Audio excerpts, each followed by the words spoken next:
தொடரும் ஒரு பட்டு பாரம்பரியம். ராஜ்மஹல் சில்க் ஸ்டோரியின் லேட்டஸ்ட் பொங்கல் ட்ரெண்டி கலெக்ஷன்ஸ். அண்ணன் கஷ்டப்பட்டு சம்பாரிச்சிட்டு பணம் அனுப்புறாரு, ஆனா இவர் இப்படி இருக்காரு அப்படின்ற ஒரு தாட் வரும். ஆனா கட் பண்ணா அடுத்த பிரபுதேவா சீன்லயே அவருக்கு பாராட்டுல வைப்பாங்க காலேஜ்ல. காலையில் எந்திரிச்சு டீ குடிச்சிட்டு தம் அடிச்சுட்டு ஒரு 6 மணி இருக்கும், 5:30 6 மணி இருக்கும். நான் பால்கனியில் நின்று யோசிக்கும் போது எனக்கு தோணுன முதல் சீன் இதுதான். 1 மணி நேரம் இவருக்கு அண்டர் பிளே தான் இருக்கு, மற்றவங்க ரொம்ப டாமினேட் பண்ற மாதிரி சீன்ஸ் இருக்கு. ஸோ இதை விஜயகாந்த் சார் ஓகே சொல்லிட்டாரு, கதைக்கு ஏற்ற மாதிரி இருக்கிட்டார். ஆனா அவரோட ஃபேன்ஸ் இதை எப்படி ஏத்துப்பாங்கன்ற ஒரு சின்ன ஒரு டவுட் உங்களுக்கு இருந்ததா சார்? 1 மணி நேரம் இருந்தது. நான் இப்போ அது வந்து தப்பு பட்டேங்க. நான் இப்பவும் சொல்றேன், எடுத்து போட்டு உட்காந்துட்டே அதுல அந்த தூசியை தொடப்பாரு தேய்ச்சிட்டு. அதே மாதிரி சாப்பிட்டு முடிச்சுட்டு கை கழுவ போறதுக்கு ஊத்துறதுக்கு முன்னாடி வெயிட் பண்ணுங்க அப்படின்னு சொல்லிட்டு இது பண்ணிட்டு கை. இந்த மாதிரி குட்டி குட்டியான விஷயங்கள் எல்லாம் வந்து நீங்களே இன்புட் கொடுத்துட்டீங்களா இல்ல அவரு பாட்டா? நான் 3 பேர்ட்டையும் டியூன் கொடுத்துட்டேன். அன்னப்பறவை மாதிரி நீங்க வந்து நல்ல வரிகளை பட்டு 3 பேருக்கும் கிரெடிட் கொடுத்துட்டேன். சரக்கெல்லாம் விற்க மாட்டேங்க. அவங்க டப்பிங் கொடுத்தது நீங்க தானே சார்? ஆமா. செந்தில் சார்லாம் ஒரு ஜென்டில்மேன். அவர்லாம் வந்து எந்த தொந்தரவும் கொடுக்காத, எந்த கேள்வியும் கேட்காத, நம்ம என்ன சொல்றோமோ அதை நடிச்சு கொடுத்துட்டு போகக்கூடிய ஒரு ஆர்டிஸ்ட். வானத்தை போல கேப்டனுக்கான சரியான மரியாதை கொடுக்கலன்றிருக்காவே மரியாதை படத்துல ஓப்பனிங்கே. சினிமா விகட நேர்களுக்கு வணக்கம். நான் மா பாண்டியராஜன். விக்ரமன் சாரோட இயக்கத்தில் விஜயகாந்த் சார் நடித்த வானத்தை போல திரைப்படம் இன்னோட வெளியாகி 25 ஆண்டுகள் நிறைவாயிருக்கு. ஸோ இந்த அழகான ஒரு நாளில் அவரை சந்தித்து நிறைய விஷயங்கள் அந்த படத்தை பற்றி கேட்டு தெரிஞ்சுக்க போகிறோம். வணக்கம் சார். வணக்கம். எப்படி சார் இருக்கீங்க? நல்லா இருக்கேன். ஸோ 25 ஆண்டுகள் ஆயிடுச்சு வானத்தை போல திரைப்படம். அது முதல்ல வாழ்த்துக்கள் சார். நிறைய படங்கள் உங்களோட படங்கள் அடுத்தடுத்து 20 வருஷம் 25 வருஷம்லாம் கம்ப்ளீட் ஆகிட்டே வருது. ஆமா. ஸோ இதெல்லாம் பார்க்கும்போது, இந்த செய்திகள்லாம் வரும்போது, இன்னைக்கும் படம் வந்து பிரைம் டைம்ல டெலிகாஸ்ட் பண்ணும்போது, அதே மாதிரி யூடியூப்ல அதோட வியூஸ் பார்க்கும்போது இப்போ எப்படி சார் இருக்கு அந்த ஃபீல்? ஹாப்பியாக தான் இருக்கு. அதாவது அதை விட எனக்கு ரொம்ப ஒரு ஒரு ப்ரௌடான ஒரு விஷயம் என்னன்னா, இந்த மில்லியனம் இயர்ல ரிலீஸ் ஆன முதல் தமிழ் படம் வானத்தை போல தான். ஆமா, 2000 ஆண்டுல வந்து நான் அதுக்காகவே என்ன பண்ணேன்னா, பொங்கல் ரிலீஸ் வந்து பொங்கல் ஃபெஸ்டிவலுக்கு தான் படம் வந்து ரிலீஸ் ஆச்சு.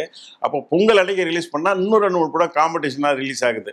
ஸோ அதுக்கு முன்னாடி ரிலீஸ் பண்ணணுன்றதுக்காக 13ஆம் தேதியே ரிலீஸ் பண்ணிட்டேன். அந்த வருஷம் ஜனவரி 15 தான் பொங்கல். Okay okay. நான் 2 நாள் பொங்கலுக்கு முன்னாடியே அட்வான்ஸாக அதுக்காக நான் ரொம்ப கஷ்டப்பட்டு கடைசி, ஏன்னா டிசம்பர் 31 வரைக்கும் சாலக்குடியில் ஷூட் பண்ணிட்டு மைனாவே சாங் ஷூட் பண்ணிட்டு அன்னைக்கு ஈவினிங் ஃப்ளைட்டில் நானும் விஜயகாந்த் சார் வினிதா எல்லாம் கிளம்பிங்க வந்து அன்னைக்கு நைட்டு 31 நைட்டு வீட்டுக்கு வந்துட்டு உடனே எடிட்டிங் ரூம் போயிட்டு நைட்டெல்லாம் எடிட் பண்ணி அந்த 0 வருஷம் எடிட்டிங் ரூமில் கொண்டாடினேன். ஃபுல்லாக எடிட்டிங் பண்ணி அடுத்த நாள், ஏன்னா 3ஆம் தேதி ரீரெக்கார்டிங் ஃபிக்ஸ் பண்ணியிருக்கேன். எல்லாமே கரெக்ட் ஷெடியூலில் தான் இருக்கும். 3ஆம் தேதி ரீரெக்கார்டிங், 4 நாள் ரீரெக்கார்டிங், நைட் மிக்சிங், உடனே காலையிலேயே அனுப்பிடுவோம் சவுண்டெல்லாம். அப்போல்லாம் ஃபிலிம் தானே, நெகட்டிவ் தானே சவுண்டு. அப்போ எல்லாம் அனுப்பி இப்போ ரெடி பண்ணி கரெக்டாக 9ஆம் தேதி 9ஆம் தேதியெலாம் காப்பி ரெடி பண்ணிட்டேன். 3ஆம் தேதி ரீரெக்கார்டிங் ஆரம்பிச்சு நைட் அண்ட் டே ஒர்க் பண்ணி லாஸ்ட் டே நைட் ஃபுல்லாக மிக்சிங் பண்ணி சவுண்ட் நெகட்டிவ்லாம் அனுப்பிட்டு கரெக்டாக ஒரு 12-1 மணிக்கு லேப்லேருந்து எனக்கு ஃபோன் காப்பி ரெடி ஆகிடுச்சு சார்ட்டாங்க. அது கேமராமேனும் கிரேட் பண்ணார், ஆறுதல் பீசன் தான் கேமராமேன். அவரும் ஃபுல்லாக ஒர்க் பண்ணி கிரேட் பண்ணி காப்பி ரெடி ஆகிடுச்சு. காப்பி ரெடி ஆனோடனே ப்ரொஜெக்ஷன் பார்த்தோம். ப்ரொடியூசர் ரொம்ப ஹாப்பி. படம் எல்லாருக்கும் படம் பார்த்தவங்களுக்குலாம் பிடிச்சிருந்தது.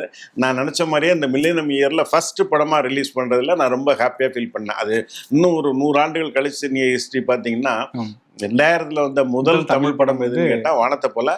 Not only in Tamil, south இந்தியாவில அதான் ஃபர்ஸ்ட் படம்னு நினைக்கிறேன். ஏன்னா வெங்கடேஷ் பாபு நடிச்ச ஒரு படம் ரிலீஸ் ஆச்சு, சங்கராந்திக்கு ரிலீஸ் பண்ணுவாங்க அவங்க. சங்கராந்தி ரிலீஸ் பண்ணாங்க. நான் 13ஆம் தேதி ரிலீஸ் பண்ணிட்டேன். அதுக்காக பிளான் பண்ணி வேற ஏதாவது ஹிந்தியில் ரிலீஸ் ஆச்சுன்னா எனக்கு கரெக்டாக தெரியல. சவுத் இந்தியாவில் ஃபர்ஸ்ட் படம் வந்து வானத்தை போல தான். Super sir. ஸோ முன்னாடி இந்த கதைக்கு நீங்க வச்சிருந்த டைட்டில் வந்து அண்ணன் தம்பி.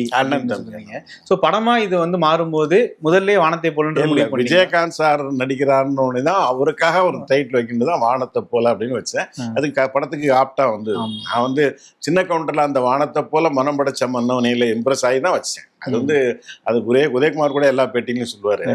அதனால அந்த வரையும் எனக்கு பிடிச்சி கேப்டனுக்கு ஒரு நம்மளால முடிஞ்ச ஒரு ட்ரிபியூட், அவருக்கு ஒரு மரியாதை கொடுக்கணுன்றதுக்காக அதை பண்ணேன். வேற ஆப்ஷனே யோசிக்கல நீங்க? ஆப்ஷனே யோசிக்கல. அதே மாதிரி விஜயகாந்த் சார் தான் முடிவு பண்ணிட்டீங்க. 2 கேரக்டரும் அவர் தான் பிளே பண்றாருன்னு முடிவு பண்ணிட்டீங்க. ஸோ மற்ற கேரக்டர் எல்லாம் இவங்க தான் பண்ணணும் அப்படின்ற அந்த சாய்ஸஸ் எப்படி சார்? நான் தான் எடுத்தேன். எல்லாமே கேப்டன் டிஸ்கஸ் கூட பண்ணல. அவருக்கு யார் கூட நடிக்கிறாங்கன்னே அவருக்கு தெரியாது. தன்னுடைய தம்பிகளா யார் நடிக்கிறாங்கன்னு அவர் ஒரு நாள் கேட்டையும் கேட்டதில்லை. ஆஸ்கார் ஃபிலிம்ஸ் ரவி சார்ட்டையும் கேட்டதில்லை. பிரபுதேவா ஃபிக்ஸ் பண்ணேன். பிரபுதேவா ஆஃபீஸ்க்கு வர வச்சு அவர்கிட்ட நான் கதை சொன்னேன். அவருக்கு ரொம்ப பிடிச்சது. அவர் வந்து பழைய சிவாஜி சார், SS சார், முத்துராமன்லாம் நடிப்பாங்க. அந்த மாதிரி அண்ணன் தம்பி மாதிரி ஒரு பழைய நல்ல ஃப்ளேவரில் இருக்குது சார் இந்த படம், நான் கன்ஃபார்மாக நான் நடிக்கிறேன் அப்படின்னு சொல்லி அவர் நடித்தார். ஏன்னா அப்போ பிரபுதேவா பீக்ல இருக்காரு, இண்டிவிஜுவல் ஹீரோவா நடிச்சிட்டு இருக்காரு. அவர் வந்து ஒரு சப்போர்ட்டிங் கேரக்டர்ல நடிச்சது எனக்கு தெரிஞ்ச அந்த படத்துல நினைக்கிறேன் அவர் நடிச்சாரு. லிவிங்ஸ்டன் அதே மாதிரி ஒரு கேரக்டர் நடிச்சாரு. ஆக்சுவலா என்னுடைய ஒரிஜினல் கதையில 3 தம்பிகள், ஒரு தங்கச்சி சுபலட்சுமி மாதிரி ஒரு கேரக்டர் இருந்தது. பட் அப்புறம் அந்த கல்யாணத்துல தான் பிரச்சனை வரும் கடைசியில, ஓகேங்களா? அண்ணனை ஊரை விட்டு போய் சொல்லி ஒரு வழி இல்லாம அவர் போவார். அதுதான் இன்னும் கூட டெப்தா இருந்திருக்கும். சில காரணங்களால அதை மாத்திட்டேன். இல்ல வேற ஏதாவது ஆர்டிஸ்ட் நீங்க பேசி அவங்களால பண்ண முடியாம போன? அதெல்லாம் இல்ல, யாருமே இல்லை. இன்னும் சொல்ல போனா அந்த படத்துல முதல்ல வந்து வினிதா வந்து நெகட்டிவ் கேரக்டர்ல வருவாங்க. ஒரு 2 ரீல் தான், முதல்ல ஒரு ரீல் தான் வருவாங்க. இன்னும் சொல்ல போனா எக்ஸாக்டா வினிதாட்ட ஓப்பனா சொல்லி நான் நெகட்டிவ் கேரக்டர் பண்றவங்ககிட்ட ஃபுல்லா எக்ஸ்பிளைன் பண்ணிடுவேன். இந்த சூரியவம்சத்துல பிரியா ராமட்டியும் அதே மாதிரி தான், இதுலயும் அதே மாதிரி வினிதாட்ட நீங்க வந்து ஒரு பாட்டுக்கு வருவீங்க, ஒரு ரீல் வருவீங்க, அதோட உங்க கேரக்டர் முடிஞ்சு போச்சு, அதுக்கப்புறம் நான் எங்கேயும் காட்ட மாட்டேன் படத்துல, உங்களுக்கு இஷ்டம் தான் நடிங்க அப்படின்னு நடிச்சாங்க. ஆனால் நல்லா அந்த சாங் மைனவே மைனவ சாங் பெரிய ஹிட், நல்லா பெர்ஃபார்ம் பண்ணிச்சு, நல்ல ஆர்டிஸ்ட். அதுவும் அதே மாதிரி இது உங்களுக்கு 2வது டபுள் ஆக்ஷன் படம் தான் இது. ஏன்னா சூரியவம்சத்திலேயே நீங்க சில ஷார்ட்ஸை வந்து நீங்க யோசிச்சு வச்ச ஷார்ட்ஸை ட்ரை பண்ணி பார்த்துருப்பீங்க. அதை ட்ரை பண்ணும்போது இருந்த டிஃபிகல்ட்டிஸும் உங்களுக்கு தெரிஞ்சிருக்கும். ஸோ அதெல்லாம் வச்சு நீங்க இந்த வானத்தை போல படத்துக்கு என்ன மாதிரியான ஷார்ட்ஸ் எல்லாம் நீங்க ப்ரிப்பேர் பண்ணீங்க சார்? அது எல்லாமே உங்களால் எடுக்க முடிஞ்சுதா? முடிஞ்சது. அதாவது நான் வந்து கிராஃபிக்ஸ் அப்போ வந்துருச்சு, எல்லாரும் கிராஃபிக்ஸ் யூஸ் பண்ணிட்டு இருந்தாங்க. ஆனா அப்போ வந்து கிராஃபிக்ஸ் பார்த்தீங்கன்னா ரொம்ப காஸ்ட்லி. இந்த இப்போ மாதிரி இல்லை வந்து.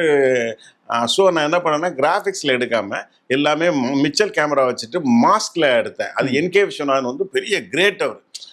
அவர் வந்து ராமநாராயணன் சார் படத்துக்கெல்லாம் பண்ண கேமராமேன், தலை சிறந்த கேமராமேன் அவருக்கு இல்லை, அதை அந்த நேரத்தில் பதிவு செய்ய வரும்ல. அவ்வளோ பெரிய கேமராமேன் அவரை வச்சுட்டு தான் நான் நிறைய மாஸ்க் போய் எடுத்துருப்பேன். நீங்கள் இன்னொன்று பார்த்தீங்கன்னா அந்த எங்கள் வீட்டில் எல்லா நாளும் சாங்கில் நிறைய அவுடோர் மாஸ்க் இருக்கும், அதுல லைட் வெரி ஆயிட்டே இருக்கும். அவர் அதை பத்திலாம் கவலைப்பட மாட்டார். ஒரு வெத்தலை பாக்கு போட்டு NK சார் வந்து எல்லாம் பயப்படாதீங்க விக்ரமன், தைரியமே எடுப்போம். ஏன்னா சூரியவம்சத்துல நான் நிறைய பேட்டியில சொல்லியிருக்கேன், நிறைய மாஸ்க் ஃபெயிலியர் ஆகி நிறைய ரீஷூட் பண்ண வேண்டியது. என் படத்திலே ஃபைட் எல்லாம் ரீஷூட் பண்ணது சூரியவம்சம் தான். ஸோ வானத்தை போல் அந்த மாதிரி ஆயிடக்கூடாதான்னு ரொம்ப பயந்துட்டே இருந்தேன். ஆனா எந்த மாஸ்க்கும் ஃபெயிலியர் ஆகல, எல்லாமே எக்ஸலண்டா வந்தது. அந்த கிரெடிட்லாம் வந்து NK சாருக்கு தான் போவோம். இன்னொன்னு NK சாருக்கும் விஜயகாந்த் சாருக்கும் நல்ல ரேப்பா இருந்தது. ஏன்னா NK சாருடைய போட்டோகிராஃபில விஜயகாந்த் சார் வந்து ஒரு 10 படம் கிட்ட நடிச்சிருப்பாரு. அதனால 2 பேருக்கும் நல்ல அண்டர்ஸ்டாண்டிங் இருந்தது. NK சார் வந்து விஜின்னு தான் கூப்பிடுவார் விஜயகாந்த் சாரை. ஸோ அந்த மாதிரி நல்ல இதா இருந்தது. நான் ஆல்மோஸ்ட் பிளான் பண்ண மட்டும் தான் எடுத்தேன். எண்டில் வந்து ஒரே ஒரு ஷாட் மட்டும் கிராபிக்ஸ்ல இருக்கும், அண்ணனை சுத்தி அது வேற மாஸ்க்ல பண்ணவே முடியாது. அது மட்டும், அதுவும் அந்த காலத்துல MGR படம் நாடோடி மண்டலம் இருக்கு. நான் இப்ப பார்க்கும்போது தான் தெரிஞ்சுக்கிட்டேன். சொல்லியிருந்தா NK சார் அதையும் ட்ரை பண்ணிருப்பாரு. பட் அது மட்டும் கிராபிக்ஸ்ல பண்ணேன். ஸோ அதே மாதிரி படம் ஆரம்பிக்கும் போது தம்பிங்கெல்லாம் சின்ன பசங்களா இருப்பாங்க. ஸோ அவர் வந்து பொங்கலுக்கு ட்ரெஸ் தைக்க போவாரு. ஸோ அந்த இடத்துல டெய்லர் அந்த சுத்துற அந்த இதுல இருந்தே நீங்க வந்து ஒரு டிரான்சிஷன் எடுத்திருப்பீங்க. சுத்திட்டு திரும்பி வரும்போது திரும்பி அதே டெய்லர் மிஷின் சுத்தும், ஆனா வருடங்கள் ஓடி இருக்கும். இப்போ நிறைய படங்கள் சொல்லுவாங்க, சென்னைக்கு வந்து ஹீரோ வந்துட்டாருன்னா சென்ட்ரல் ஸ்டேஷன் காமிங்கன்ற மாதிரி, LIC காமிங்கன்ற மாதிரி. சோ அதுக்கெல்லாம் டெம்ப்ளேட் செட் பண்ண ஒரு டிரான்சிஷனா இதெல்லாம் பாக்குறேன். இந்த ஐடியா எப்படி சார் யோசிச்சீங்க? இல்ல அது நிறைய படத்துல அதெல்லாம் சும்மா காலம் தோறும் சினிமால காமிக்கிற டிரான்சிஷன் தான். இல்ல இந்த டெய்லர் மிஷின்ல காமிக்கணும்ங்கிற ஐடியா அந்த படத்துல அந்த சீக்வன்ஸ்ல தான் அந்த டிரான்சிஷன்ன்ற மாதிரி தோணுச்சு, அதனால வச்சேன். மற்றபடி அந்த டெய்லர் மிஷின் சுத்துறதுல காலச்சக்கரம் ஓடுது அப்படின்றதெல்லாம் பெருசா ரிலேட் பண்ணிடலாம் அந்த மாதிரிலாம் இல்லை. அது காலந்தோறும் நிறைய சினிமாவில் வந்துருச்சு. அதே மாதிரி ஒவ்வொரு கேரக்டரா நீங்க ஓபன் பண்ணிட்டு வரும்போது, பிரபுதேவா கேரக்டர் வந்து ஓபன் பண்ணும்போது அவர் வந்து காலேஜ்ல வந்து லவரோட பைக்ல சுத்திட்டு இருக்காரு, தம் அடிச்சிட்டு இருக்காரு, சீட் விளாண்டுட்டு இருக்காரு. இதெல்லாம் பார்க்கும்போது அண்ணன் கஷ்டப்பட்டு சம்பாரிச்சிட்டு பணம் அனுப்புறாரு, ஆனா இவர் இப்படி இருக்காரு அப்படின்ற ஒரு தாட் வரும். ஆனா கட் பண்ணா அடுத்த பிரபுதேவா சார் சீன்லயே அவருக்கு பாராட்டில வைப்பாங்க காலேஜ்ல. சோ இப்படி இந்த கேரக்டர் ஓபன் பண்ணலாம், அடுத்த சீனே வந்து அதை வந்து ஆடியன்ஸுக்கு வந்து அதை இது பண்ணலாங்கிற ஐடியா எப்படி சார்? இல்ல நீங்க சொன்னா நம்ப மாட்டீங்க, வானத்தை போல அந்த அண்ணன் தம்பின்ற கதையில நான் முதல்ல யோசிச்ச சீனே இதுதான். அந்த மேடையில, அதாவது நீங்க அது வரைக்கும் அந்த சீன் வந்து கிட்டத்தட்ட தமிழ்ல எனக்கு தெரிஞ்சு ஒரு 40-50 படத்துல வந்திருக்குங்க. நிறைய ராஜபாட் ரங்குத்தரை இந்த மாதிரி பல படத்துல வந்திருக்கு.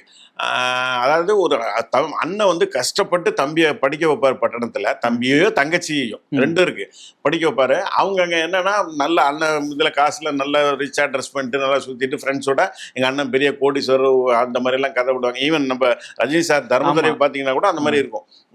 ஸோ அந்த மாதிரி எல்லாம் கதை விட்டுட்டு இருப்பாங்க. அண்ணன் தேடி வந்தா அவங்க வந்து யாருன்னே தெரியாத மாதிரி காட்டிட்டுக்குவாங்க. அப்புறம் அண்ணன் போன பிறகு எங்க வீட்டு வேலைக்காரன்லாம் சொல்லுவாங்க. இப்படி பல படத்துல வந்திருக்கு. ஆமா சார். ஸோ இதை மாற்றணுன்றது தான் ஃபர்ஸ்ட். நான் ஒரு நாள் சூரியவம்சத்துக்காக நான் டிஸ்கஷன் குற்றாலம் போகிறேன். காலையில் எந்திரிச்சு டீ குடிச்சிட்டு தம் அடிச்சுட்டு ஒரு 6 மணி இருக்கும், 5:30 6 மணி இருக்கும். நான் பால்கனியில் நின்று யோசிக்கும் போது எனக்கு தோணுன முதல் சீன் இதுதான். இந்த மாதிரி ஒரு தம்பி இருந்தால் ஒரு கிழிஞ்ச சட்டை கிழிஞ்ச வேஷ்டியோட அழுக்கு சட்டை வேஷ்டியோட வர்ற ஒரு அண்ணன், ஒரு கூடையை வச்சுக்கிட்டு ஒரு மஞ்சள் பையை வச்சுக்கிட்டு அப்படி வர்ற ஒரு அண்ணன். அவர் ஒரு மிகப்பெரிய மேடையில் இந்த தம்பியை வந்து கூப்பிட்டு பாராட்டி, இவர் தான் எங்கள் அண்ணன். இப்போ எல்லாரும் என்ன நினைப்பாங்கன்னா, அந்த தம்பியை நம்ம நெகட்டிவாக ஒரு சும்மா ஒரு ஆடியன்ஸ் மத்தியில் கிரியேட் பண்ணிட்டு இந்த இடத்துல இவனும் அப்படிதான் பண்ண போகிறான், இவன் வந்து அண்ணன் யாருன்னே தெரியாத மாதிரி காட்டிக்க போகிறான், அண்ணனை வந்து எல்லாரும் கழுத்தை பிடிச்சி தள்ளும் போதெல்லாம் வேடிக்கை பார்க்க போகிறான்னு தான் நினைப்பாங்க. அப்படி நினைக்க வச்சு ஓடி வந்து பதறி போய் அண்ணனை அடித்து, அந்த ப்ரொஃபஸரை திட்டி, அந்த வாட்ச்மேனை அடிக்க போய் அண்ணனை கையை பிடிச்சி இழுத்து கூட்டு போய் மேடையில் கொண்டு போய் நிறுத்தி, நான் இன்னைக்கு வந்து ஒரு வெள்ளை பேண்ட்டும் வெள்ளை சட்டையும் போடுறேன்னா அதுக்கு காரணமே இந்த அழுக்கு வட்டி, இந்த அழுக்கு சட்டையும் தான். எங்கள் அண்ணன் மட்டும் இல்லைன்னா நான் ஊரில் மாடு மேய்ச்சிட்டு இருப்பேன் எங்கேயோ ஒரு கிராமத்தில் அப்படின்னு சொல்லி அண்ணனுக்கு பெருமைப்படுத்துறாரு. அதை கேட்டு அந்த மாணவர்கள், அந்த டாக்டர் படிக்கிற ஸ்டூடெண்ட்ஸ் எல்லாம் கண் கலங்குவாங்க அப்படின்ட்டு அந்த சீன் தான் ஃபர்ஸ்ட் யோசித்தேன். அது யோசிச்ச உடனே எனக்கு டக்குன்னு இந்த மாதிரி நெகட்டிவாக ஒவ்வொன்றையும் பில்டப் பண்ணி எல்லாம் பாசிட்டிவாக இருந்தால் அந்த மாதிரி ஒரு அண்ணன் தம்பியை நம்ம சினிமாவில் காமிச்சா எப்படி இருக்கும்போது தான் ஃபுல் கதை. 3 தம்பிகளும் அண்ணனை எங்கேயுமே விட்டு கொடுக்க மாட்டாங்க. தங்கச்சியும் அண்ணனை எங்கேயுமே விட்டு கொடுக்க மாட்டா. இப்படி கடைசியில் தங்கச்சி வந்து எனக்கு கல்யாணமே வேணாம், நான் கடைசி வரைக்கும் எங்கள் அண்ணன் கூட தான் வாழ்வேன் அப்படின்னு சொல்லி முடிவெடுக்கிற வரைக்கும் அந்த கதை அப்படி யோசிச்சு டக்குன்னு எனக்கு சீன் வர ஆரம்பிச்சிச்சு. இப்படி ஃபுல்லாக பாசிட்டிவோட வந்து அப்படி சொன்ன கதை தான் ஃபர்ஸ்ட் சூரியவம்சம்னு வச்சுங்களேன். அப்புறம் தான் அது வானத்தை போல மாறுச்சு. ஸோ இந்த சீன் தான் ஃபர்ஸ்ட் நான் யோசிச்ச சீனு. இது இங்கே தான் மெட்ராஸில் இந்த ஓஎம்ஆரில் வந்து இந்துஸ்தான் சொல்லி ஒரு இன்ஜினியரிங் காலேஜ் இருக்கு, அங்கே தான் ஷூட் பண்ணேன். அந்த எடுக்கும்போதே பார்த்துருந்தவங்க பல பேருக்கு ரொம்ப பிடிச்சிருது. என் டோட்டல் யூனிட்லேயே 100 பேருக்குமே. ஏன்னா பல சீன் எடுக்கும்போது, சார் இந்த சீன் சூப்பர் சார், இந்த scene super sir, specially Vijayakanth sir makeup and Raj அண்ணன், அப்புறம் அவருடைய இந்த காஸ்டியூம் அசிஸ்டன்ட்டு, இவங்கெல்லாம் வந்து ரொம்ப சொல்லுவாங்க இந்த சீன் சூப்பர், இந்த சீன் சூப்பர். ஏன்னா அவங்க ரெகுலராக கேப்டன் படம் வந்து ஆக்ஷன் படம் இப்படி பார்த்துட்டு இது கொஞ்சம் வேற மாதிரி ப்ளசண்ட்டாக போகுதுன்றதுனால அவங்களுக்கு ரொம்ப பிடிச்சிருந்தது. ஸோ அந்த மாதிரி படத்துல பாத்தீங்கன்னா அது மாதிரி மீனா வந்து குடும்பத்தை பிரிப்பான்ற மாதிரி அந்த கேரக்டர் மட்டும் கிடையாது தான். கேரக்டர் மட்டும் இல்லாம மீனா மேம் ஒரு கேரக்டர் இன்டர்வல் பிளாக்ல வந்து ஓகேன்னு சொல்லிட்டு தான் போறாங்க. அதே மாதிரி அஞ்சு மேம் கேரக்டர் வந்து ஓப்பனிங் வந்தோடனே சொல்ற வேலை எதுவுமே செய்யாம இருப்பாங்க. ஆனா அதுக்கு அவங்க ஒரு ரீசன் வச்சிருப்பாங்க. அதே அவர் வந்து ஒரு பாசிட்டிவா மாத்தாரு. இந்த மாதிரி ஒரு விஷயத்த ஆடியன்ஸ் மத்தியில இது இப்படி ஆக போகுன்ற நெகட்டிவா காமிச்சிட்டு அடுத்த சீனே உடைச்சிருப்பீங்க. அதை வச்சு நீங்க பிளே எல்லாம் பண்ண மாட்டீங்க, சீட் பண்ணாம அடுத்த சீனே உடைச்சிருப்பீங்க. சோ அந்த ஐடியா ரொம்ப புதுசா இருந்தது. அதுல இல்ல அது அந்த கதை அப்படி யோசிச்சனாலதான் எனக்கு அந்த கதை அப்படி ரொம்ப பிடிச்சது. என்னுடைய ரொம்ப ஃபேவரட் ஸ்டோரின்னு வச்சுங்களேன். அந்த எஸ்பெஷலி வானத்தை போல செகண்ட் ஹாஃப், ஃபர்ஸ்ட் ஹாஃப்ல இந்த சீன் நீங்க சொன்ன அந்த பிரபுதேவாவுடைய சீன், இதெல்லாம் ரொம்ப எனக்கு அந்த படத்திலே ரொம்ப பிடிச்ச சீன்கள் எல்லாம். அதுதான் எனக்கு ரொம்ப கான்ஃபிடென்ட்டை கொடுத்துச்சு, இந்த படம் கன்ஃபார்மாக சக்ஸஸ் ஆகும். ஏன்னா இது வரைக்கும் தமிழ் சினிமா பார்த்த அண்ணன் தம்பி கதை வேற, இது வேற. அதுவும் ஒரு மாஸ் ஹீரோ வச்சு நம்ம பண்றோம் அப்படிங்கும்போது கன்ஃபார்மாக பிடிக்குன்றது தான் வானத்தை போல தைரியமா இருந்தது. ஸோ அதே மாதிரி படம் ஆரம்பிச்சு 1 மணி நேரம் வரைக்குமே வந்து விஜயகாந்த் சாரோட கேரக்டர் வந்து அண்டர் பிளே பண்ற மாதிரியே தான் எழுதியிருக்காங்க. ஏன்னா பல அவமானங்களை சந்திப்பாரு, வெற்றியே இல்லாம ஒரு கேரக்டரா போகும். அதை மீனா மேமோட பர்த்டே ஃபங்க்ஷன்ல அந்த காதல் நீல பாட்டு பாடினதுக்கு அப்புறம் தான் மீனா மேமோட கேரக்டர்லயே ஒரு ட்விஸ்ட் வரும். ஸோ இந்த 1 மணி நேரம் இவருக்கு அண்டர் பிளே தான் இருக்கு, மத்தவங்க ரொம்ப டாமினேட் பண்ற மாதிரி சீன்ஸ் இருக்கு. ஸோ இதை விஜயகாந்த் சார் ஓகே சொல்லிட்டாரு, கதைக்கு ஏற்ற மாதிரி இருக்கு. ஆனா அவரோட ஃபேன்ஸ் இதை எப்படி ஏத்துப்பாங்கன்ற ஒரு சின்ன ஒரு டவுட் உங்களுக்கு இருந்ததா சார்? 1 மணி நேரம் இருந்தது. நான் இப்ப அது வந்து தப்பு பட்டாங்க. நான் இப்பவும் சொல்றேன், அந்த 1 hour நான் இன்னும் வேற மாதிரி பண்ணியிருந்திருக்கலாம். அவருடைய கொஞ்சம் விஜயகாந்த் சார் கொஞ்சம் அதாவது மாசா ஒரு ஆக்ஷன் வைக்கணும் அப்படின்ற மாதிரி கூட இல்ல, இன்னும் கொஞ்சம் ஹீரோயிசம் இருக்கிற மாதிரி பண்ணிருக்கலாம். எனக்கு அந்த நீங்க சொன்ன உடனே அது ஒரு சீன் இது வரைக்கும் நான் சொல்ல எதுலையுமே இப்ப சொல்றேன். அந்த படத்துல நீங்க பாத்தீங்கன்னா மீனா வந்து அன்னைக்கு பர்த்டே, இவர் சின்ன வயசுல மீனா பர்த்டேக்கு ஒரு வளையல் வாங்கி கொடுக்கணும்னு நினைச்சிருப்பாரு. இப்போ அதே மாதிரி மீனாக்கு பிறந்த நாள்னு சொன்ன உடனே அவர் சரி அவளுக்கு ஏதாவது குக்கா இருப்பார் அதே வீடு அந்த கெஸ்ட் ஹவுஸ்ல, அப்போ நான் ஏதாவது அவளுக்கு கிஃப்ட் கொடுக்கணும், அந்த வளையல் கேட்டா அதை வாங்கி கொடுக்கணும்னு சொல்லிட்டு இப்போ மீனா வந்து இவர் அடியோட வெறுக்குது. ஒரு சர்வெண்ட் ஒரு குக்குன்னு நினைச்சிட்டு இருக்கு, தன்னை ஒரு மாதிரி பாக்குறான்ற டவுட்லேயே இருக்கு. ஆடியன்ஸுக்கு தெரியும் இவர் எந்த ஒரு என்ன எண்ணத்துல பாக்குறாருன்ட்டு. இப்போ அவர் சொல்லிட்டு வெளியில கிளம்புற, அப்பதான் அந்த ஆனந்த் கூப்பிட்டு குக் சமையல் எங்கேயா போற அப்படின்னு, மண்ணை இல்ல வேலை எல்லாம் முடிஞ்சிருச்சு நான் போறேன் அப்படின்னா, Chips போக முடியாது அப்படின்னு சொல்லி மண் எடுத்து கையில கொடுத்துட்டு இதுல எவ்வளவு மண் இருக்குன்னு எண்ணி சொல்லு அப்படிம்பாரு. அவர் அப்படியே நம்மளை நக்கல் பண்றான்னு தெரிஞ்சுட்டு அப்படியே பார்த்துட்டு சரின்ட்டு இதுல வந்து 1,22,047 இருக்கு, நான் எண்ணிட்டேன், சந்தேகம் இருந்தா நீங்க எண்ணிக்கிங்க அப்படின்ட்டு போவார். அது பயங்கர மாசா இருந்தது. இதோட அந்த அந்த இது முடியாது. நான் படம் அந்த எடுத்த பிறகு இவன் டப்பிங் எல்லாம் முடிச்ச தருவாயில எனக்கு என்ன தோணுச்சுன்னா ஸ்ட்ரைக் ஆச்சுன்னா, டப்பிங் முன்னாடியே மீனா வந்து அவரை வந்து அந்த ஸ்டேஜில் கொண்டு போய் ஒரு ஏதோ கிஃப்ட் எடுத்துட்டு போறாரு. அப்போ ஆனந்த் என்ன சொல்லாருன்னா, ஆனந்த்கிட்ட போய் அவர் கேட்பாரு, எல்லாரும் அவங்கள ஏதோ வாழ்த்துறாங்களே, என்ன சொல்றாங்க, இங்கிலீஷ்ல வாழ்த்துறாங்களா, என்ன சொல்றாங்கன்னா ஐ வாண்ட் டு மேரியூன்னு சொல்லு, அவங்கள வாழ்த்தணும்னா.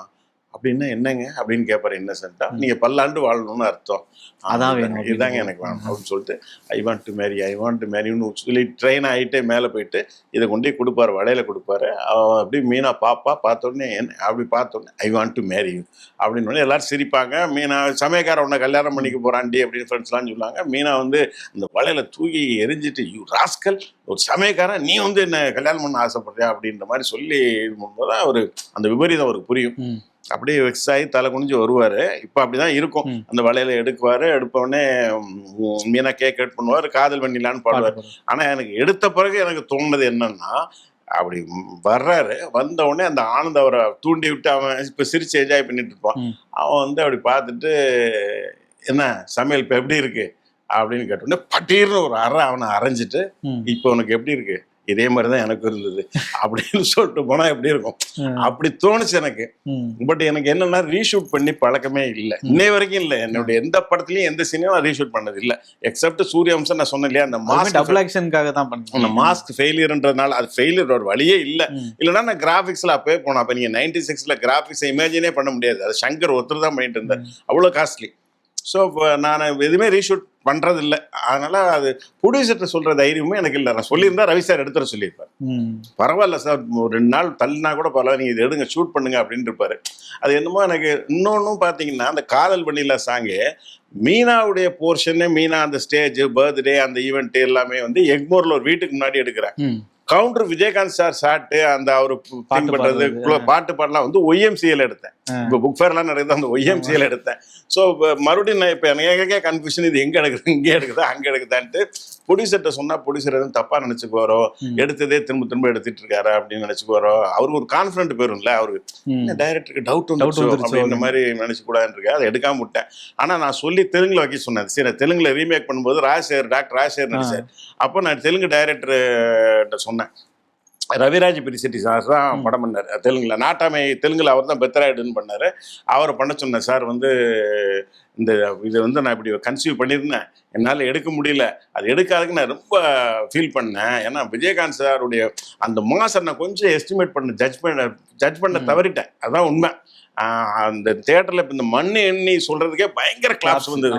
இதை நான் எடுத்திருந்தா தியேட்டர் எப்படி அதிர்ந்திருக்கும் பாருங்களேன். ஏன்னா கேப்டன் மாதிரியான ஒரு மிகப்பெரிய மாஸ் ஆர்டிஸ்ட ஒரு ஆனந்த் இன்சல்ட் பண்றதை எப்படி அவருடைய ஃபேன்ஸ் பொறுத்துக்குவாங்க.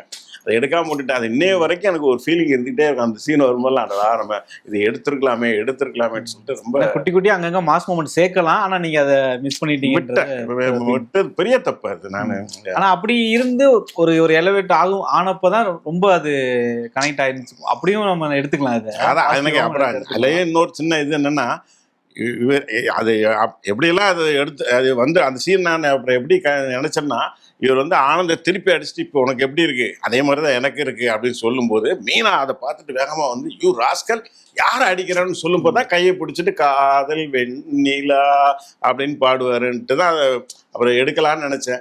இப்ப சொன்னல 2 பேக்ராப்ல எடுத்திருக்கேன். இது வந்து நான் எக்மோர்ல எடுக்கிறதா ஒய்எம்சில எடுக்கிறதா எப்படி ரெண்டையும் கனெக்ட் பண்றதுன்ற குழப்பம். 2லயும் எடுக்கணும். நான் மீனா ஸ்டேஜ்ல இருந்து அவுட் வரதை எடுக்கணும், இங்க விஜயகாந்த் சார் பேக்ராப்ல இந்த இடத்துல ஒய்எம்சில எடுக்கணும், 2யும் எடுக்கணும். இந்த ஒரு சின்ன ஒரு 4-5 ஷாட்டுக்காக அந்த மாதிரி என் படம் சூரியவம்சம் கூட ஒரு பேட்டியில சொல்லியிருக்கேன். அந்த மீனா படத்திலே ஹைலைட்டான ஒரு தேவயானி சீன், அந்த கல்யாண மண்டபத்துல இவர் சரத்குமார் எல்லாரும் இன்சல்ட் பண்ணுவாங்க, தேவயானி வந்து சப்போர்ட் பண்ணி பேசுவாங்க. அதுல கூட அந்த ஷாட்டை 4 ஷாட்டை ரீஷூட் பண்ணணும்னு நினைச்சா பட் முடியாம போயிடுச்சு. இந்த மாதிரி பல மூமெண்ட்ஸ் ஒரு மிஸ் பண்ணிட்டேன் அதுல அந்த படத்துல. அதே மாதிரி பிரபுதேவா சாரோட சின்ன சின்ன விஷயங்கள் வந்து ரொம்ப கனெக்ட் ஆயிருந்தது சார். இப்ப திரும்பி படம் பார்க்கும்போது ஏன்னா வந்து அந்த கடைக்குட்டி அப்படின்றத காமிக்கிற மாதிரியான விஷயங்கள்லாம் இருக்கும். இப்ப வந்து விஜயகாந்த் சார் வந்து கல்யாணம் பண்ணிட்டு கூட்டு வராங்க, ஒரு குரூப் போட்டோ எடுக்கிறதுக்காக பெஞ்ச் எடுத்து போடுவாரு. எடுத்து போட்டு உட்காந்துட்டே அதுல அந்த தூசியை தொடப்பாரு தேய்ச்சிட்டு. அதே மாதிரி சாப்பிட்டு முடிச்சுட்டு கை கழுவ போறதுக்கு ஊத்துறதுக்கு முன்னாடி வெயிட் பண்ணுங்க அப்படின்னு சொல்லிட்டு இது பண்ணிட்டு கை. இந்த மாதிரி குட்டி குட்டியான விஷயங்கள் எல்லாம் வந்து நீங்களே இன்புட் கொடுத்துட்டீங்களா இல்ல அவரு சாப்பாடா அதெல்லாம் அவர் தான் பண்ணாரு. அவரு வந்து அவருக்கு அந்த சீன் ரொம்ப அந்த படமே அவருக்கு ரொம்ப, அந்த கதையை அவருக்கு ரொம்ப பிடிச்சிருந்தது தான் சொன்னேன். பழைய இப்போ அந்த சிவாஜி சார் படங்கள் இருக்கிற மாதிரி ஒரு நல்ல எலிமெண்ட் இருக்கு சார் இதுல அப்படின்னு சொல்லி தான் இது பண்ணாரு. அது அவர் தான் பண்ணாரு. அவர் டக்குன்னு அவர் ஸ்பாட்ல அப்படி பண்ணாரு. எனக்கும் பிடிச்சிருந்தது, நான் ஒன்றும் சொல்லல. அந்த பெஞ்சு தேய்க்கிறதுமே அவரே பண்ணிட்டாரு. அதே மாதிரி லிவிங்ஸ்டன் சாரோட கேரக்டருமே வந்து கண்டிப்பா ஒருத்தவங்க வீட்டுல சுட்டியா இருந்தாருன்னா ஒருத்தர் வந்து ரொம்ப ஷையா இருப்பாரு, அன்னை முகத்தை கூட பார்க்காம அப்படியே பண்ணிட்டு போறது. சோ இதெல்லாம் வந்து நீங்க ஏதாவது ரியல் லைஃப்ல பார்த்த அனுபவம்? நிறைய கேரக்டர்ஸ் இருக்காங்க இந்த மாதிரி. நிறைய சில வீட்டுல அண்ணி முகத்தையே பார்க்காம இதெல்லாம் வந்திருக்காங்க. அது மாதிரி குழந்தை ஷையான நிறைய கேரக்டர்ஸ் இருப்பாங்க. நானுமே பேசிக்கலாக கொஞ்சம் ஷை டைப் தான். ஈவன் நான் வந்து காலேஜில் படிக்கிற வரைக்குமே பார்த்தீங்கன்னா அதிகமாக பெண்கள்கிட்டயோ யார்ட்டையோ ரிலேட்டிவ்ஸோ வீட்டுக்கு வந்தாங்கன்னா எங்கள் அம்மாட்ட வந்து பேசிட்டு இருப்பாங்க, நான் பின்னாடி போயிடுவேன். ஏன்னா மாடியில் ரூம் இருக்கு, மாடிக்கு போயிடுவேன். நான் அதிகமாக பேச மாட்டேன். அது கொஞ்சம் ஷை தான். அப்போ சினிமாவுக்கு வந்து தான் கொஞ்சம் சகஜமாக எல்லார்ட்டையும் பழக ஆரம்பித்தேன். ஆமாம், டில் காலேஜ் எண்டு வரைக்கும் காலேஜில் நான் வந்து ஒரு லீடர் மாதிரி தான் இருந்தேன். இருந்தாலும் நான் வந்து காலேஜ் பஸ்லேயே கூட போக மாட்டேன். ஏன்னா காலேஜ் பஸ்ஸில் போனால் என்னென்னா பக்கத்துலேயே பேரலாக வந்து ஒரு லேடிஸ் காலேஜ் ஒன்று இருக்கு, அந்த பஸ்ஸும் இதுவும் பக்கத்துலேயே வரும். இந்த பசங்க சைட் அடிச்சுட்டே அதில் போவாங்க. நாங்கள் ஒரு 4 பேர் இருக்கோம். அதை அவாய்ட் பண்ணுன்ட்டு நாங்கள் என்ன செய்வோம்னா ரூட் பஸ்ஸில் போவோம். ரூட் பஸ்ஸில் போனால் என்ன சிக்கல்னா, காலேஜ் பஸ்ஸில் போனால் காலேஜ் உள்ளே கேம்பஸ்லேயே இறங்கிருக்கலாம், அந்த மாதிரி இருக்கும். ரூட் பஸ்ஸில் போனால் கிட்டத்தட்ட ஒரு 3/4 கிலோமீட்டர் முன்னாடி மெயின் ரோட்டில் இறங்கி அந்த ஒரு கடையில் டீ குடிச்சிட்டு தம் அடிச்சுட்டு நடந்தே போவோம். அந்த மாதிரிலாம் இருக்கும். ஸோ நான் பேசிக்கலாக கொஞ்சம் ஷை தான். அது அந்த இன்ஃப்ளூயன்ஸாக இருக்கலாம் மேபி.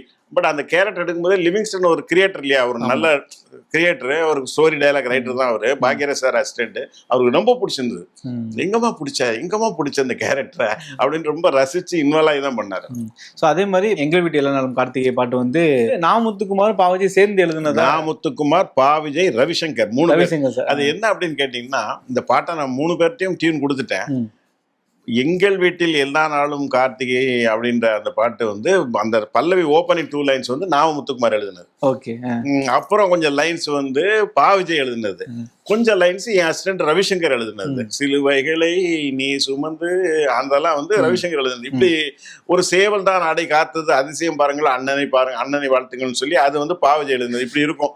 ஸோ நான் என்ன பண்ணிட்டேன்னா, யாராவது ஒருத்தர் லைனை நம்ம புரிச்சு பண்ண முடியும். அப்படி பண்ணால் அது ஒரு கவிஞனை நம்ம இன்சல்ட் பண்ணுற மாதிரி இருக்கு. ஸோ 3 பேர் பேரையும் போட்டு 3 பேருக்கு பணம் கொடுத்துட்டேன். 3 பேருக்கும் ப்ரொடியூசர்ட்ட சொல்லி ஒரு பாட்டுக்கு 3 அன்னப்பறவை மாதிரி நீங்க வந்து நல்ல வரிகளை போட்டு 3 பேருக்கும் கிரெடிட் கொடுத்துட்டேன். அது ஏன்னா தப்பாயிரும், ஒருத்தர் பேர் மட்டும் போட்டா தப்பாயிரும், 3 பேருக்கும் கிரெடிட் கொடுத்தேன். பட் மோஸ்ட்லி வந்து பாவிஜய் வந்து ஒரு 50% எழுதியிருப்பார் நினைக்கிறேன், 50-60%. ரவிசங்கர் ஒரு 25% எழுதியிருப்பாரு. அவர் உயிரோட இல்லை, இறந்துட்டாரு. அவர் ஒரு 25-30% எழுதியிருப்பாரு. அந்த ஓப்பனிங் 2 லைன்ஸ் வந்து முத்துக்குமார். கார்த்திகைங்கிறது நாமுத்துக்குமார். 2 லைன்ஸ் அவர் தான். சென்னை IPL உடைய ஒரு தீம் சாங்கே பாத்தீங்கன்னா எங்கள் வீட்டில் எல்லா நாளும் கார்த்திகை. ஜடேஜாவுடைய ஃபேவரட் சாங் வந்து அதுதான். அது என்ன படம் என்னன்னே அவருக்கு தெரியாது. அந்த பாட்டு கேட்டு அஸ்வின் தான் போட்டு காமிச்சாராம். நம்ம பவுலர் அஸ்வின் வந்து போட்டு காமிச்சிருக்காரு. அவர் ரொம்ப இம்ப்ரெஸ் ஆகி அந்த பாட்டு எப்பவும் கேட்டுட்டு இருப்பாராம். இது அவர் தான் ஒரு இன்டர்வியூல சொல்லியிருக்காரு. அதெல்லாம் கேட்கும்போது எங்களுக்கு ரொம்ப சந்தோஷமா இருக்கும். Super sir. ஸோ அதே மாதிரி வந்து இவர் பாவா லட்சுமணன் சார் வந்து மளிகை கடை ஓனரா ஒரு சீன்ல வருவார். சரக்கெல்லாம் விற்க மாட்டேங்குது. அவர் டப்பிங் கொடுத்தது நீங்க தானே சார்? ஆமா. எப்படி கண்டுபிடிச்சீங்க? எனக்கு அந்த நீங்க வந்து ஸ்டாக் எல்லாம் தீந்துருச்சு, ஸ்டாக் எல்லாம் அப்படியே இருக்குன்னு சொல்லி அந்த ஸ்டாக்குங்கிறது வந்து உங்களோட வச்சு நல்லா தெரிஞ்சது. ஊருக வேணாம்ப்பா, ஏற்கனவே விற்காம நிறைய ஸ்டாக் அப்படியே இருக்கு. ரெண்டு மட்டும் திரும்பி யூடியூப்ல பார்த்தேன். நீங்க தான் டப்பிங் கொடுத்தீங்க, எனக்கு தெரிஞ்சிருச்சு. சோ எத்தனையோ பேர் டப்பிங் வருவாங்க. என்னுடைய படம் எல்லா படத்துலயுமே புதுவசன்ல இருந்து கடைசியா எடுத்து நினைத்தது யார் வரைக்கும் நிறைய கேரக்டர், சின்ன கேரக்டருக்கு நான் டப்பிங் நானே பேசிடுவேன். நிறைய எண்ட்ல கார்டு ஏதாவது வந்துச்சுன்னா முந்தியெல்லாம் பூவே உனக்கா வரைக்கும் நான் எண்ட்ல பேசியிருப்பேன். அதெல்லாம் இருக்கும். புதுவசந்தம் டு பூவே உனக்கா வரைக்கும் சின்ன கேரக்டர்களுக்கு நிறைய எல்லா படத்துலயும் டப்பிங் கொடுத்துருக்கேன். நான் மட்டும் இல்லை, எல்லா டைரக்டர்ஸும்.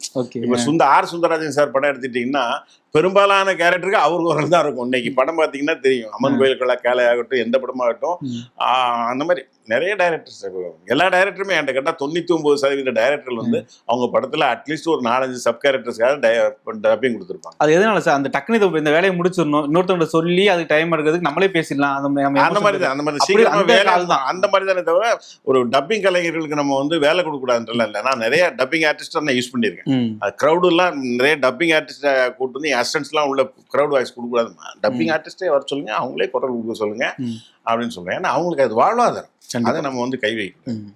ஸோ அதே மாதிரி பிரபுதேவா சாரோட பல இன்டர்வியூஸ் பார்க்கும்போது விஜயகாந்த் சாரை பற்றி பேசும்போது ரொம்பவே நெகிழ்ச்சியாக, ரொம்பவே நிறைய விஷயங்கள் சாயிச்சு பேசக்கூடிய ஆள் தான் பிரபுதேவா சார் இப்போ வரைக்குமே. அப்படி இருக்கும்போது அந்த ஸ்பாட்ல விஜயகாந்த் சாருக்கும் பிரபுதேவா சாருக்குமான அந்த பாண்டிங் எப்படி சார் இருந்தது? அப்படிதான் இருந்தது. நீங்க பாக்குறப்போ நீங்க பார்த்த சம்பவங்கள் ஏதாவது ரியெல்லாம் அண்ணன் தம்பி மாதிரி தான் இருப்பாங்க எல்லாருமே. விஜயகாந்த் சார் வரும்போது எல்லாரும் எந்திரிச்சிருவோம், முதல்ல எந்திரிச்சு மரியாதை கொடுப்போம், அந்த மாதிரி இருக்கும். காலைல அவரும் கரெக்ட் டைமுக்கு வந்துருவார் கேப்டன். நாங்கள் கொஞ்சம் அட்வான்ஸாக போவோம், ஏன்னா டைரக்டர்னால ஷார்ட் சொல்லணுன்றதுக்காக. கேப்டன் வர்றதுக்கு முன்னாடி நான் பிரபுதேவா எல்லாரும் வந்து கிரிக்கெட் விளையாடுவோம். ஏன்னா முன்னாடி பெரிய இடம், நீங்க அந்த இடம் பாத்தீங்கன்னா தெரியும், முன்னாடி அவ்வளோ இடம் இருந்துச்சு அந்த இடம். எங்க சார் செட்டு போட்டீங்க? அது வந்து பொள்ளாச்சியில இருந்து 20 கிலோமீட்டர் தள்ளி காளிகாபுரம்னு ஒரு ஊர் இருக்கு. காளிகாபுரம்ல இருந்து 3 கிலோமீட்டர் உள்ள போய் ஒரு வயக்காட்டுக்கு மத்தியில என்னுடைய ஃப்ரெண்டு சுலைமான் ஒருத்தர் இருந்தாரு, அவர் தான் அங்க மேனேஜரா இருந்தாரு, லொகேஷன் மேனேஜர். போட்டது மணிராஜ் சார். ஆமா, ஆர்ட் டைரக்டர் மணிராஜ். அவர் தான் இந்த இடத்த நானும் மணிராஜ் ஆர்தர் வில்சன் 3 பேரும் போய் பார்த்தோம். இந்த இடம் நல்லா இருக்கு, பேக்ட்ராப்ல ஃபுல்லா ஹில் வரும் த்ரோட்டா அப்படின்னு சொல்லி. அதான் பின்னாடி பாத்தீங்கன்னா டோரை திறந்தே வச்சிருப்பேன் எல்லா ஷாட்லயும். விஜயகாந்த் சார் ஊஞ்சல் ஆடும் போதெல்லாம் பின்னாடி அந்த ஹில் தெரியணுன்றதுக்காகவே ஃபுல்லா அப்படி ஷாட் வச்சிருப்போம். அப்போ காலைல ஷார்ட் சொல்லிட்டு லைட் பண்ற டைம்ல நானும் பிரபுதேவா எல்லாம் கிரிக்கெட் விளையாடுவோம். கேப்டன் வந்தாருன்னா அவரும் அதே வேஸ்டி, அவர் ஓல்டு கட்டப்ல வருவாரு, அவரும் எங்க கூட சேர்ந்து கிரிக்கெட் எல்லாம் விளையாடுவார். அப்பெல்லாம் போட்டோஸ் இருக்கேன். அதே மாதிரி உங்களுடைய ஒவ்வொரு படத்துலயுமே வந்து ஒரு பாட்டு மட்டும் 2-3 டைம் வேற வேற எமோஷன்ல வேற வேற சிங்கர் கூட மேல் ஃபீமேல் மாறி மாறி கூட வரும். அதே மாதிரி இந்த படத்துல 2 பாட்டு அந்த மாதிரி யூஸ் பண்ணிருக்கீங்க. காதை வெண்ணிலாவும் அதே மாதிரி எங்கள் வீட்டு நிலம் கார்த்தியும் உன்னிகிருஷ்ணனோட வாய்ஸ்ல ஒரு சோகமாவும் ஒண்ணு வரும் இல்லையா? இப்போ எங்கள் வீட்டில் எல்லாம் கார்த்திகை வந்து ஒரு இடம் தான் வரும். அந்த சிலுவைகளை நீ சுமந்தெல்லாம் அது மட்டும், அது விட்டு மட்டும். அது வந்து என்னன்னா இந்த அண்ணன் தம்பி பாண்டிங் வரும்போதெல்லாம் நான் வந்து தம்பிகள் நெகிழ்ச்சியான ஒரு தருணம் வரும்போதெல்லாம் ரீரிகார்டிங் போட்டதை விட இந்த பாட்டுல இருக்கிற ஹைலைட்டை யூஸ் பண்ணுவோம்னு சொல்லி நான் யூஸ் பண்ணேன். அதே மாதிரி ஒரு படத்துல இருக்கிற எல்லா பாட்டும் கம்போசிங்ல நம்ம இருப்போம். இந்த டியூன் தான் 2-3 டைம் வரப்போகுது அப்படின்ற பட்சத்துல எப்படி சார் அந்த டியூனோட செலெக்ஷன் ப்ராசஸ் இருக்கும்? ரொம்ப சிம்பிளாக தான் நடந்தது. அது ஒன்றும் பெரிய கஷ்டப்பட்டு இதெல்லாம் இல்லை. கம்போசிங்கில் உட்காந்தோம், ராஜ்குமார் 2-3 டியூன் போட்டு காமிச்சாரு. நாங்கள் வழக்கமாக என்ன பண்ணுவோம்னா, அதுவும் இந்த டியூனும் அப்படி தான். நான் என்ன பண்ணுவேன்னா, அந்த சுச்சுவேஷன் சொல்லியிருப்பேன், 3-4 டியூன் போடுவார். இந்த டியூன்லேருந்து இந்த ஃபர்ஸ்ட் ஹாஃப் எடுத்துக்கங்க, இந்த டியூன்லேருந்து இந்த செகண்ட் ஹாஃப் எடுத்துங்க, இந்த சரணத்தில் இந்த ஃபர்ஸ்ட் ஹாஃப் இங்கே எடுத்துக்க, இந்த மிடில் ஆர்டர் வந்து இந்த செகண்ட் சரணத்தில் எடுத்துங்க, லாஸ்ட் இதுலேருந்து எடுத்துங்க அப்படின்பேன். என்ன சார் குழப்பறீங்க, நான் எப்படி சார் இதெல்லாம் எடுத்து ஒன்றா சிங் பண்ணுறது அப்படின்பாரு. அதெல்லாம் வரும், நீங்கள் பண்ணி பாருங்க அப்படின்னா அப்புறம் அவர் பாடி கரெக்ட் பண்ணிடுவார். எல்லாம் கரெக்ட் பண்ணி அப்படி பண்ண பாட்டு தான் அந்த பாட்டு எங்கள் வீட்டில் எல்லாம். நானும் அது பெரிய ஹிட் ஆச்சு. இன்னைக்கு இப்போ கார்த்திகை அன்னைக்கு பார்த்தீங்கன்னா சேனல்ஸில் ஒளிபரப்புற ஒரு பாட்டாக இருக்கு, எல்லா ஃபேமிலிக்கும் பிடிச்ச ஒரு பாட்டாக இருக்கு. அதே மாதிரி இப்போ சிற்பி சாராக இருக்கட்டும், அதே மாதிரி ராஜ்குமார் சாராக இருக்கட்டும், அவங்க பல படங்கள் ஒர்க் பண்ணியிருக்காங்க, பல ஆல்பம்லாம் ஹிட் கொடுத்தனாலும் உங்க கூட அந்த காம்பினேஷன்ல வரும்போது ரொம்பவே ஸ்பெஷலா இருக்கும். அதுக்கு ரீசனா வந்து ஒண்ணு உங்களுக்கு மியூசிக் நாலேஜ் இருக்கனால அதை எக்ஸாக்டா சொல்லி வாங்குறதா, இல்ல மியூசிக் நாலேஜ் இருக்கிறனால அதை வெளிப்படுத்திக்காம அவங்கள வேலை வாங்குறதா, எதனால இந்த காம்பினேஷன்ல? மியூசிக் நாலேஜ் இருக்குன்ற விட நான் ஒரு இசை ரசிகன் பேசிக்கலா. அந்த மாதிரி நான் மியூசிக் ரொம்ப ரசிச்சு அப்புறம் நானும் சின்ன காலேஜில் படிக்கும்போதே டெய்லி நைட்டில் வந்து டேப் ரெக்கார்ட் இருக்கும் என் ரூமில். பாட்டு கேட்டுகிட்டே தான் ராஜா சாருடைய அலைகள் இல்லை, புத்தம் புது காலை, இந்த மாதிரி பாட்டு. கேமராமேன் நிவாஸ் ஒரு பண்ண எனக்காக காத்திருன்னு ஒரு படம், அதில் அருமையான சாங்ஸ் இருக்கும். இதெல்லாம் கேட்டுட்டு தான் நைட்டில் தூங்குவேன். அந்த மாதிரி நிறைய பாடல்கள், ராஜா சார் பாடல்கள்லாம் கேட்டு ரொம்ப இசையை ரசித்ததுனால என்னுடைய டேஸ்ட் கரெக்டாக, எனக்கு இந்த பாட்டு பிடிக்குது அப்படின்னா, அந்த டியூன் பிடிக்குதுன்னா ஆடியன்ஸ்க்கு நிச்சயம் பிடிக்கும். ஏன்னா நான் ஒரு ரசிகனாக தான் கேட்குறேன். நான் ஒரு கிரிட்டிக் பாயிண்ட் செகண்ட் ஹாஃப்ல படமும் எடுக்கிறதுல பாட்டும் கேட்கறது இல்ல. இப்ப செந்தில் சார் வந்து படத்துல ஹோட்டல் ஓனரா வருவாரு. சோ ஒரு சீன்ல வந்து அவரை மாதிரியே லுக் லைக்ல இருக்கிற ஒரு சாமியார் வந்து அவர்கிட்ட யாசம் கேட்கிற மாதிரி வருவாங்க. சோ அவரை மாதிரி தான் இருக்காருங்கிறது உங்களுக்கும் தெரிஞ்சிருக்கும், செந்தில் சாருக்கும் தெரிஞ்சிருக்கும். சோ அப்படி ஒரு ஆக்ட்ரஸ் அதே மாதிரி கொண்டு வரும்போது ஏதாவது யோசிச்சிங்களா சார், இந்த மாதிரி ஒரே மாதிரி இருக்காங்களே? இல்ல அப்படி இல்ல. அது வந்து அது செந்தில் சார்லாம் ஒரு ஜென்டில்மேன். அவர்லாம் வந்து எல்லாருக்கும் தெரியும், தமிழ் இண்டஸ்ட்ரிக்கே தெரியும், எந்த தொந்தரவும் கொடுக்காத, எந்த கேள்வியும் கேட்காத, நம்ம என்ன சொல்றோமோ அதை நடிச்சு கொடுத்துட்டு போகக்கூடிய ஒரு ஆர்டிஸ்ட், ஒரு அற்புதமான ஆர்டிஸ்ட் அவரு. அதெல்லாம் அவர் ஒண்ணுமே கேட்கல. அது மாதிரி இது வந்து கோஇன்சிடென்ட். நீங்க இப்படி சொல்லும் போதுதான் எனக்கே தெரியுது அவர் செந்தில் மாதிரியே இருக்கிறாரு அப்படின்றது. ஜெயமணி நான் அவர் வீட்டுல 2-3 ஃபங்க்ஷனுக்குலாம் கூப்பிட்டு போயிருக்கேன். மற்றபடி நீங்க எடுக்கும்போது தெரியல, ஒரு அதுக்கு முன்னாடி என் படம் பூவே உனக்கால எல்லாம் அவர் நடிச்சிருக்காரு. ஜெயமணின்றவர் அவர் தான் பூவே உனக்கால போஸ்ட்மேன் எல்லாம் வருவாரு, நடிச்சிருக்காரு அவரு. இப்பதான் எனக்கு தெரியுது லுக்கலைக்கா இருக்கிறவங்க வந்து அந்த ஒரிஜினல் ஆர்டிஸ்ட் வந்து பக்கத்துல சேர்த்துக்க மாட்டாங்க. செந்தில் சார் ஜென்டில்மேன், அதெல்லாம் அந்த மாதிரிலாம் ஒன்னோட சொல்ல மாட்டார், கேட்க அபிப்பிராயமே சொல்ல மாட்டாருங்க. என்ன சொல்றோமோ அது மட்டும்தான் நடிப்பார், எக்ஸ்ட்ரா ஒரு வார்த்தை கூட பேச மாட்டார். ரொம்ப நன்றி சார், இவ்வளவு நேரம் ஒதுக்கி நிறைய விஷயங்கள் ஷேர் பண்ணிட்டீங்க. விகடன் டிவிக்கு நன்றி சொல்லிக்கிறேன். ஏன்னா வானத்தை போல ஃபர்ஸ்ட் 25 வருஷம்ன்ற ஒரு இது பண்ற ஞாபகப்படுத்தி ஒரு இன்டர்வியூ எடுத்தது விகடன் டிவியில தான். வானத்தை போல கேப்டனுக்கான சரியான மரியாதை கொடுக்கலன்றக்காவே மரியாதை படத்துல ஓப்பனிங்கே விஜயகாந்த் சாருக்கு ஒரு பெரிய இது கொடுத்துருப்பேன். ஒரு சீனை டிவியில இந்த இன்டர்வியூல சொல்லிக்க விரும்புறேன். அதாவது ஒரு மரியாதை படம் வந்து நான் கேப்டனோட இணைஞ்ச 2வது படம். அதுல ஓப்பனிங்ல பாத்தீங்கன்னா ஒரு மலை உச்சியில ஒரு வீடு இருக்கும், ஒரு குடிசை இருக்கும். அந்த குடிசையில வந்து வெளியில ஒரு அம்மா வந்து தண்ணி தெளிச்சு கோலம் போட போகும். அப்போ அவங்க பையன் பார்த்தீங்கன்னா ஒரு 5 வயசு பையன் வந்து வெளியில இருந்து உட்காந்துட்டு இப்படியே கணத்துல கை வச்சு வானத்தையே பார்த்துட்டு இருப்பான் காலையில எர்லி மார்னிங். அப்போ என்னடா நான் அந்த மாதிரி தண்ணி தெளிச்சுட்டு அப்படி பையனை பார்க்கும், பையன் அப்படியே கணத்துல கை வச்சுட்டு அப்படியே பார்ப்பான், என்னடா அப்படியே வானத்தையே பார்த்துட்டு இருக்கேன் என்ன அப்படின்னு சொல்லி கேட்பான். சூரியனே பார்த்துட்டு இருக்கேன், நானும் காலையிலேருந்து பார்த்துட்டு இருக்கேன், சூரியனே பார்த்துட்டு இருக்கேன் அப்படின்ட்டு. உடனே இந்த பையன் சொல்ல, இல்லை அந்த சூரியனுக்கு மீசை முளைச்சா எப்படி இருக்குன்னு பார்த்தேன் அப்படின்பா. உடனே அந்த அம்மா, இது என்னடா கேள்வி, நம்ம சக்திவேல் ஐயா மாதிரி இருக்குண்டா அப்படின்னு சொல்லி அந்த அம்மா சொல்லும். அந்த பையன் அப்படியே சூரியனை பார்ப்பான், சூரியனுக்கு ஒரு ஜூம் போகும், சூரியன்ல டக்கு டக்குன்னு மீசை வரும், நோஸ் வரும், புருவம் வரும், முகம் முடி வரும், முகம் வரும், விஜயகாந்த் சார் முகம் க்ளோஸ்அப்பு, அப்படியே சூரியனுக்கு முன்னாடி விஜயகாந்த் சார் ஸ்லோ மோஷன்ல நடந்து வருவார். புரட்சி கலைஞர் விஜயகாந்த் சொல்லி டைட்டில் போட்டுருவான் மரியாதையில. அதான் அவருக்கு நான் செஞ்ச ஒரு மரியாதை, அது ஆண்டடா விஜயகாந்த் சாருக்கு ஒரு மரியாதை கொடுக்குன்றதான் அந்த சீன் வச்சேன் நான். ஸோ இதெல்லாம் வானத்தை போல கொஞ்சம் தவறி இருக்கேன், கொஞ்சம் மிஸ் பண்ணிட்டேன் அதெல்லாம்.